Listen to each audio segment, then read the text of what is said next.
آگے پہنچے اور ایک بوڑھا انسان ملا، اس نے بھی اللہ کے نبی کو آواز دی، لیکن اللہ کے نبی نے حضرت جبرائیل امین نے کہا ان کی آواز کا بھی جواب مت دینا۔ اس کے بعد جب آگے بڑھے، آگے پھر ایک جماعت آئی جنہوں نے کہا السلام علیکہ یا اول، السلام علیکہ یا آخر، السلام علیکہ یا حاشر۔ تو جبرائیل امین نے کہا اب ان کا آپ جواب دے دیجئے۔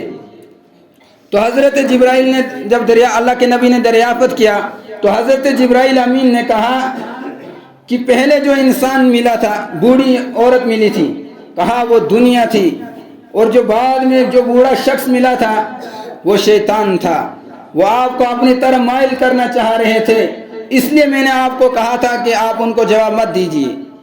اور جو بعد میں جماعت ملی وہ حضرت ابراہیم علیہ السلام اور حضرت عیسیٰ علیہ السلام اور حضرت موسیٰ علیہ السلام تھے۔ بعض روایتوں کے اندر لکھا ہے کہ جب اللہ کے نبی جا رہے تھے، راستے میں اللہ کے نبی صلی اللہ علیہ وسلم نے ایسے لوگوں کو دیکھا جن کے ناخن تانبے کے تھے اور وہ اپنے سینوں کو چھیل رہے تھے، اپنے چہروں کو چھیل رہے تھے۔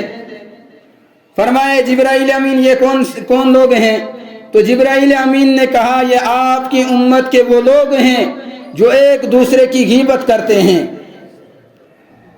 غیبت کتنا بڑا گناہ ہے، حدیث کے اندر اس کے اوپر سخت وعیدیں آئی ہیں، اور قرآن کریم میں بھی اللہ تبارک و تعالیٰ نے فرمایا ہے کہ جو انسان دوسرے انسان کی غیبت کرتا ہے وہ انسان اپنے مردے بھائی کا گوشت کھاتا ہے۔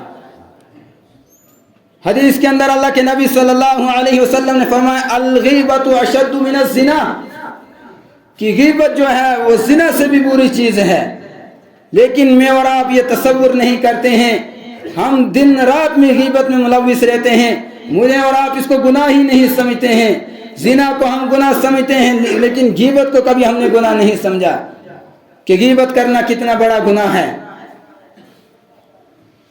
اس کے بعد اللہ کے نبی صلی اللہ علیہ وسلم نے ایک ایسے انسان کو دیکھا جو نہر کے اندر تیر رہا تھا، اور جب اس کے سامنے پتھر آتا تھا وہ اس پتھر کو کھا لیتا تھا۔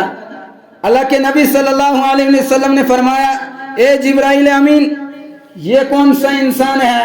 فرمایا یہ آپ کی امت کا وہ شخص ہے جو دنیا کے اندر سود خوری میں مبتلا ہوتا تھا، جو دنیا کے اندر رشوت کھاتا تھا۔ اس سے آگے چل کر اللہ کے نبی صلی اللہ علیہ وسلم کا گزر کچھ ایسے انسانوں سے ہوا جو صرف بیج بوتے تھے، وہ اسی وقت تیار ہو جاتا تھا، فصلیں پک جاتی تھی، پھر کاٹتے تھے، پھر تیار ہو جاتی تھی۔ تو اللہ کے نبی صلی اللہ علیہ وسلم نے پوچھا اے جبرائیل امین یہ کون لوگ ہیں؟ فرمایا یہ اللہ تعالیٰ کی راہ میں جہاد کرنے والے ہیں۔ کہا اللہ تبارک و تعالیٰ کو ان کا عمل اتنا پسند ہے کہ ان کی ایک نیکی اللہ تبارک و تعالیٰ 700 نیکیوں کے برابر ثواب دیتے ہیں۔ اس سے جب آگے بڑھے اللہ کے نبی صلی اللہ علیہ وسلم راستے میں دیکھا کہ کچھ انسانوں کے سروں کو کچلا جا رہا تھا، تو فرمایا جبرائیل امین یہ کون لوگ ہیں؟ فرمایا یہ آپ کی امت کے وہ لوگ ہیں جو نمازوں کے اندر سستی اختیار کرتے تھے، کاہلی اختیار کرتے تھے۔ جب مسجد کے اندر آتے ہیں الا ماشاءاللہ کوئی انسان ہوتا ہے جس کو بالکل پورا نماز کے اندر ذہن ہوتا ہے، ورنہ اکثر ایسے ہوتے ہیں جو مسجد کے اندر کھڑے ہوتے ہیں، انسان کا جسم تو مسجد میں ہوتا ہے لیکن جو دل ہے، جو ذہن انسان کا ہے وہ دنیاوی کاروبار میں لگا ہوا ہوتا ہے، کسی کا باغ میں لگا ہوتا ہے، کسی کا گھر کے اندر ہے، کسی کا تجارت کے اندر ہے، اپنے اپنے کاروبار میں لگا ہوا ہوتا ہے۔ مجھے ایک حکایت یاد آ گئی، ایک امام صاحب تھے، وہ عصر کی نماز پڑھا رہے تھے۔ نماز پڑھاتے وقت ان کو ذہن میں نہیں رہا کہ انہوں نے 3 رکعتیں پڑھی کہ 4 رکعتیں پڑھی۔ 3 رکعتیں پڑھ کر اس نے سلام پھیر دیا۔ تو کچھ لوگ کہنے لگے اس نے 3 رکعتیں پڑھی، کسی نے کہا اس نے 4 رکعتیں پڑھی ہیں۔ ایک پیچھے حاجی صاحب بیٹھے تھے، کہا نہیں اس نے 3 ہی رکعت پڑھی ہیں۔ تو دوسروں نے پوچھا آپ کیسے بتا سکتے ہو کہ اس نے 3 ہی رکعت پڑھی ہیں؟ کہا میرے بھائیوں مجھے 4 دکانیں ہیں، عصر کی 4 رکعتیں ہیں، ان 4 رکعتوں میں میں 4 دکانوں کا حساب کرتا تھا، لیکن آج میری 1 دکان بقایا رہ گیا، اس کا حساب نہیں ہوا ہے، اس لیے اس نے 3 رکعت پڑھی ہیں، 4 رکعت نہیں پڑھی ہیں۔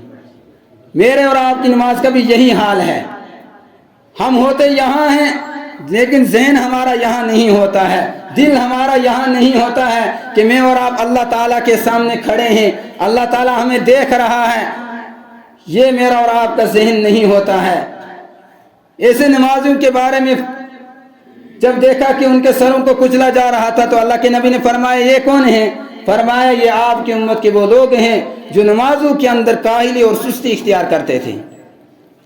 اس سے آگے چل کر اللہ کے نبی صلی اللہ علیہ وسلم نے دیکھا کہ کچھ لوگ تھے، ان کی زبان بہت لمبی تھی اور لوہے کی کینچیوں سے ان کی زبانوں اور ان کے ہونٹوں کو کاٹا جا رہا تھا۔ تو فرمایا جبرائیل امین یہ کون لوگ ہیں؟ فرمایا یہ آپ کی امت کے وہ لوگ ہیں جو دوسروں کو نصیحت کرتے تھے، دوسروں کو وعظ پڑھتے تھے، لیکن خود اس کے اوپر عمل نہیں کرتے تھے، یہ آپ کی امت کے وہی لوگ ہیں۔